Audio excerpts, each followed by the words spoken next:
कैसे हैं आप लोग। मेरा नाम जय है और स्वागत है मेरे चैनल में।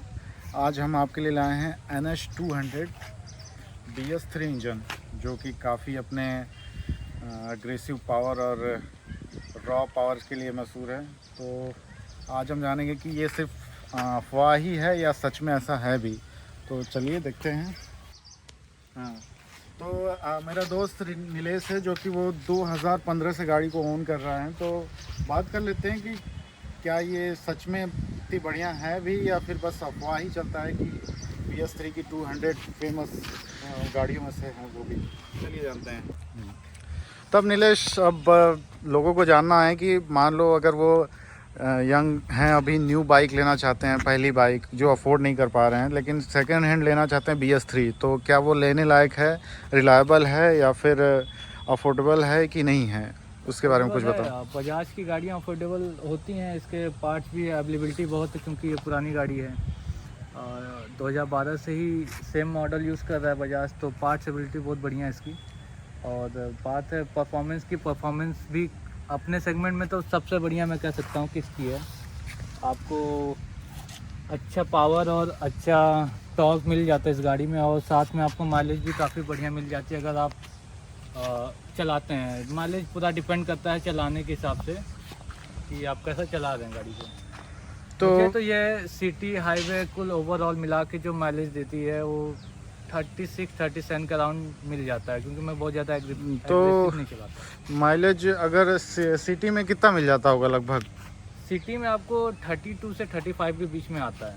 मतलब अगर ज़्यादातर रहता है कि 34-35 ही आता है अगर मैं बहुत ज़्यादा नॉर्मल राइड करता हूँ गाड़ी।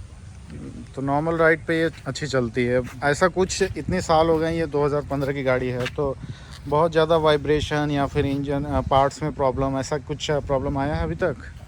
जैसे कहता है वाइब्रेशन की बात हुई, तो वाइब्रेशन 120 के बाद आना हाथ में फील होना स्टार्ट हो जाता है। नहीं, जैसे कि बाइक पुरानी होती हैं तो कुछ प्रॉब्लम आने लगते हैं, जैसे कि ब्रेक लीवर काम अच्छे से नहीं करते हैं, या फिर चेसिस या फिर स्विंग आर्म वगैरह ख़राब हो, ऐसा कुछ। स्विंग आर्म तभी ये वही ओरिजिनल स्विंग आर्म चल रहा है, इसका स्विंग आर्म तो सही है। जैसे अब बात है मेंटेनेंस की रखने की, क्योंकि कैसा लगता है कुछ लोग नहीं रखते मेंटेन करके गाड़ी को। तो जैसे ये काफ़ी मेंटेन है, 1-2 बार एक्सीडेंट हो चुका है, ऐसी नहीं है मतलब टूटी है, लेकिन पार्ट्स वगैरह मिल गए, चेंज हो जाते हैं आराम से। और बात है कुछ पार्ट्स होते हैं जो बहुत ज़्यादा रेयर होते हैं ख़राब होने के लिए, वो थोड़े से दिक्कत करते हैं, लेकिन सर्विस सेंटर वालों को ऑर्डर देने पे लेते आते हैं लोग। तो आज वैसे हम लोगों ने घर पे ही इसको कुछ पार्ट्स चेंज किए हैं, जो कि मैं बस दिखा देता हूँ। ये पार्ट अभी NS200 का लेटेस्ट वाला पार्ट है, गियर शिफ्टर जी। तो ये कितने का कॉस्ट आया था इसका चेंज करने में? 450 का ये पड़ा है नॉर्मली। मतलब कि इसको ये ख़राब हो चुका था पुरानी वाली, तो ये 10 सालों में एक बार चेंज हो चुका अभी फ़िलहाल में। हाँ, तो इतने सालों में ये एक ही पार्ट ऐसा है जिसको चेंज करना पड़ा, बाकी सब कुछ अभी ओरिजिनल ही चल रहा है। जी, सारा ओरिजिनल है, बस ये रहा एक पार्ट और जो अलग से लगा है इस गाड़ी में, वो तो मिरर, साइड मिरर है। तो क्या इसकी विजिबिलिटी अच्छी होती है? अब विजिबिलिटी अच्छी नहीं, डिसेंट है। मैं इसको बोलूँगा कि 10 में से 6। 10 आपको सिर्फ लेन दिख जाता है कि पीछे खाली, आप चेंज कर लीजिए। तो क्या आप लोगों को लगाना सजेस्ट करते हैं या फिर नहीं? मैं सजेस्ट कर सकता हूँ ये, लेकिन इसका एक और मॉडल आता है जो थोड़े बड़े रहते हैं इधर। अभी का वर्जन में थोड़ा सा 200-300 इससे महंगा पड़ता है ज़्यादा नहीं। और कुछ चेंज हुआ हो ऐसा कुछ? और तो सभी स्टॉक है। और पावर की बात करें तो ये टॉप स्पीड तक कितनी गई है अभी तक? बेसिकली मैं तो 152 ले गया, उससे ज़्यादा तो मुझे जाती होगी, यूट्यूब पे लोग ले जाते हैं, लेकिन मैं तो नहीं ले गया बहुत ज़्यादा नॉर्मल राइड करता हूँ। सेफ रखने आप बाइक को, आराम से चलाते हैं। चलिए समझ गए। और ABS वगैरह भी नहीं, तो कभी कभी रुकने में दिक्कत करती है अगर। हाँ, ये भी कौन पॉइंट है। और हीटिंग इशू कुछ आता है? नहीं, हीट नहीं होता है, इंजन बहुत बढ़िया है, हीटिंग बहुत कम है गाड़ी का। तो मान लीजिए अगर किसी को लेना हो तो सबसे पहले इसमें क्या चेक करना चाहिए कि चेक करके लें कुछ? सेकेंड हैंड टायर की बात है, तो अगर सेकेंड हैंड में आप ले रहे हैं तो पहले देख लीजिए, मेन तो इंजन होता है किसी भी गाड़ी का। अब इंजन बढ़िया से देखिए, किसी मैकेनिक को दिखाइए तो मैकेनिक देख के बता देता है कि इंजन में काम हुआ है कि नहीं। फुल इंजन वर्क कभी ना हो गाड़ी में। जब भी लेते हैं आप सेकेंड गाड़ी तो हाफ इंजन चलता है, ऊपर का पार्ट होते हैं ख़राब हो जाते हैं कभी कभार, तो ठीक है। नीचे गियर साइड से कुछ काम ना हुआ हो। अगर मंथली सैलरी अगर 15,000 है, अगर पर्सनल कमा रहा है कोई, तो वो अफोर्ड कर सकता है इसको? अफोर्ड कर सकता है, क्योंकि ये अगर सर्विस पे जाती है तो आपको कॉस्ट करती है अराउंड 1200 1300 मैक्स सर्विस में। हाँ, और हमने डेली यूज़ के लिए यूज़। तो नीलेश, आपकी हाइट कितनी है टोटल अभी? 6 फीट 1 इंच होगी। 6 फीट 1 इंच। चलिए बैठ के देखते हैं आप पे ये कितनी बड़ी और कितनी कंफर्टेबल है। तो लॉन्ग राइड में कैसा फील होता है आपको? ये है शायद इतना आ रहा है मुझे, देखिए बिल्कुल जैसे इसको नॉर्मली 5-6 तक के लोग भी आराम से चला सकते हैं, उससे कम होगी थोड़ी सी दिक्कत कर सकती है। और लॉन्ग राइड में तो बेसिकली ये दिक्कत करेगी आपको, कंटिन्यू 150 किलोमीटर के बाद एक बार तो रुकना ही पड़ जाएगा फिजिकली। सीट उतनी कंफर्टेबल नहीं आती है किसी भी स्पोर्ट बाइक की, कंपेयर करेंगे इसकी उसकी सारों की एक जैसी होती है। तो अभी तो नीलेश भाई से बात हुआ, उसने सारा कुछ बता दिया कि कैसे क्या क्या है, कितना फीचर क्या पावर है वगैरह वगैरह। और अभी मैं नीलेश से बोला था मैंने इसको ड्राइव करने को, 1-2 किलोमीटर अभी चला कर आ रहे हैं। अब इनसे पूछते हैं कि क्या कितना पावर का डिफरेंस है, बहुत ज़्यादा है या माइनर है? बेसिकली पावर का डिफरेंस तो है, पावर के साथ टॉर्क का भी। टॉर्क का डिफरेंस में ज़्यादा है, टॉर्की है, बहुत ज़्यादा इंजन टॉर्की है, इसलिए पिकअप विकअप तो बहुत बढ़िया उठा रही। और इतना तो मैं चलाया नहीं कि टॉर्क ज़्यादा स्पीड का करे, लेकिन हाँ पावर और टॉर्क में तो बहुत ज़्यादा अंतर है, आपको पता चलेगा चलाने के दोनों गाड़ी में। तो अभी बात कर लिया हम लोगों ने पावर के बारे में, अब डिज़ाइन के बारे में बात करते हैं कि डिज़ाइन कौन सा ज़्यादा अच्छा लगता है। डिज़ाइन आप देख सकते हैं दोनों, Duke raw aggressive design new gen 3 और एनएस वही ओल्ड और थोड़ा स्टड टाइप। ओल्ड और नॉस्टैल्जिक डिज़ाइन है, पुराना फील आता है। अभी मुझे भी याद है उस टाइम जब लॉन्च हुई थी गाड़ी, तो मैं क्लास 7 में था पहली बार जब देखा था इस गाड़ी को। तो हाँ, ये तो काफ़ी मेमोरीज इससे जुड़ी हुई हैं। छोटे थे तो मैंने भी इसको देखा था, ब्लैक NS 200 रोड पे चलती थी तो क्या ही लगता था ये, और कुछ ही लोगों के पास ये होता था उस टाइम ये। अभी तो ऐसे मैं देखा हूँ कि NS 200 कुछ ही लोग के पास ही दिखती है, नॉर्मली तो 160 to 125 यूज़ करते हैं लोग। यूज़ के हिसाब से भी गाड़ी लेते हैं लोग, उस हिसाब से अपना देखते हैं। मुझे तो लगता है 160 के जगह वो 200 लेना ज़्यादा सही रहता है। अब लोगों को ज़रूरत के हिसाब से ही चाहिए होता है, तो फिलहाल तो मैं 160 सेगमेंट ही बेकार समझता हूँ, क्योंकि 125 से 200 में ज़्यादा लगता है कि हाँ कुछ चेंज हो रहा है गाड़ी में। हाँ, ऐसे 160-200 में बहुत ज़्यादा अंतर नहीं रहता माइलेज वगैरह, पावर का अंतर तो है। माइलेज में 5 किलोमीटर का अंतर आता है 160-200 में, बहुत ज़्यादा नहीं।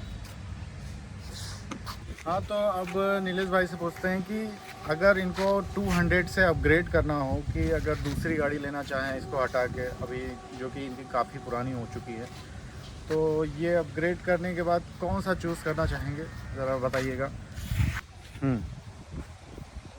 तो रिसर्च बहुत। हाँ, तो नीलेश मेरा सवाल ये है कि अगर अपग्रेड करना है बाइक को, जैसे कि ये काफ़ी पुरानी हो चुकी है तो अपग्रेड का मन तो करता ही होगा, तो क्या लगता है कि इसको सेम 200 सीसी पे ही जाएंगे, NS 200 लेना पसंद करेंगे, या फिर कोई दूसरी बाइक प्रेफर करेंगे आप हाईएस्ट सीसी की? मैं सेम सेगमेंट में रहना चाहूँगा, क्योंकि बेसिकली मैं जब राइड करता हूँ हाईवे पे या फिर सिटी में, तो बेसिकली मैं मैक्स रहता हूँ। अगर सिटी में हूँ मान लीजिए तो मैं 50, 60, 70 मैक्स स्पीड अचीव कर पाता हूँ, और उतनी ये बहुत बढ़िया निकाल के दे देती है पावर के साथ, एकदम बढ़िया। उसके बाद फिर हाईवे भी जाते हैं तो मैं 110, 120 मैक्स जाता हूँ लेके गाड़ी को, तो बहुत मतलब डेली यूज़ के लिए, रिलायबल है, के लिए, आपको हाईवे राइड के लिए, सबके लिए काफ़ी बढ़िया पड़ जाती है। तो मैं सोचता हूँ कि हाई इसी सेगमेंट में रहें, और इस सेगमेंट में मैं सोचता हूँ कि या तो ये भी बढ़िया है NS 200 जो नए वाले मॉडल आ रहे हैं, या फिर ड्यूक 200 भी आती है जो मैं प्रीफर करता हूँ। मैं ड्यूक 200 ज़्यादा प्रीफर करता हूँ क्योंकि वो ज़्यादा स्टेबल गाड़ी है। तो अगर मैं कभी इसको अगर अपग्रेड किया तो ड्यूक 200 पे जाऊँगा, इसके बाद सेगमेंट सेम रहेगा। मतलब आप इसको चला चुके हैं तो ये प्रीफर करना चाहेंगे कि नहीं ड्यूक 250 Gen 3? हाँ, अब जिसको थोड़ी सी और ज़्यादा एग्रेसिव और ज़्यादा पावर चाहिए होगा उन लोग के लिए तो काफ़ी बढ़िया। मैं सोचता हूँ कि 200 से 250 के हिसाब से भी बहुत बढ़िया गाड़ी है, और इंडियन रोड के हिसाब से इससे ज़्यादा की जरूरत नहीं पड़ती अगर आप डेली यूज़ करते हैं गाड़ी को तो। और इससे ज़्यादा हाई सीसी की गाड़ियाँ आती हैं, अभी भी बजाज भी देता है NS 400 जो देखे होंगे आप, 200 सीसी के अंदर आती है लेकिन मैं सोचता हूँ प्रैक्टिकल नहीं है उतनी इंडियन रोड पे या तो फिर daily use के लिए। बजाज में ही आप अपग्रेड करना चाहते हैं तो कभी डोमिनार का ख्याल नहीं आया? हाँ, डोमिनार क्रूजिंग बाइक है और थोड़ी भारी सी लगती है। मैं थोड़ी लाइट वेट गाड़ी सोच रहा हूँ लेने का, जैसे ड्यूक 200 काफ़ी लाइट वेट है कंपेरिजन 200 सीसी में जितनी भी गाड़ियाँ इस टाइम हैं, चाहे आप ले लीजिए अपाची 200 या फिर करिश्मा XMR 210 आती हो शायद होगी। अच्छा, लोगों को प्रीफर करना चाहेंगे कि अगर 200 सीसी में कौन कौन सी बाइक लेना सही रहेगा? मैं प्रेफर करूँगा आपकी NS 200, बहुत बढ़िया गाड़ी है। वैल्यू फॉर मनी आपको ऑन रोड 170 के आस अराउंड आ जाती है कहीं पे भी।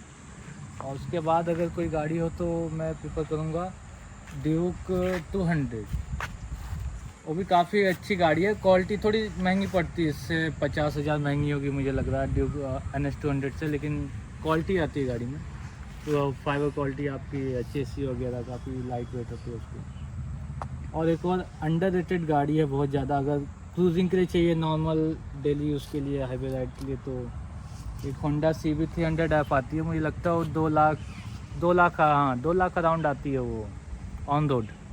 वो भी काफ़ी बढ़िया गाड़ी है डेली यूज़ के लिए काफ़ी। और सारों का माइलेज 35 to 40 आराम से निकलता है। ड्यूक का थोड़ा कम है तीनों गाड़ियों में, लेकिन 35 तक वो भी आ जाती है गाड़ी का। तो भाइयों, मैं करीब 6-7 महीने से इसको चला रहा हूँ ड्यूक, तो मैं एक बार चला के बताता हूँ कि ये कितना पावर डिफरेंस है। एक बार तो राइड करके देखते हैं।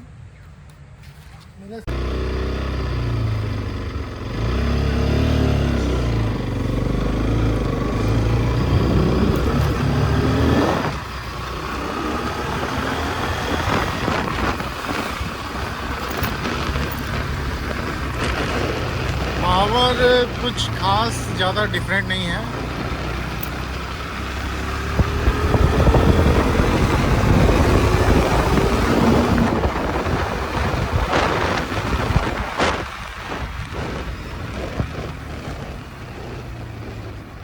अगर मुझे प्रीफर करना हो, मैंने इसको पहले चलाया होता कभी, तो इसके पहले मैं R15 चला चुका हूँ, तो उसकी जगह पे मैं इसी को लेता। ये काफ़ी सही चलती है और बहुत ज़्यादा प्राइस डिफरेंस नहीं है, तो इसको प्रीफर करना सही डिसीज़न रहता। और पावर, नीलेश का वेट करीब 70 है और मेरा 80, तो पिलियन को बैठाने के बाद भी पावर का कोई कमी महसूस नहीं हो रहा है।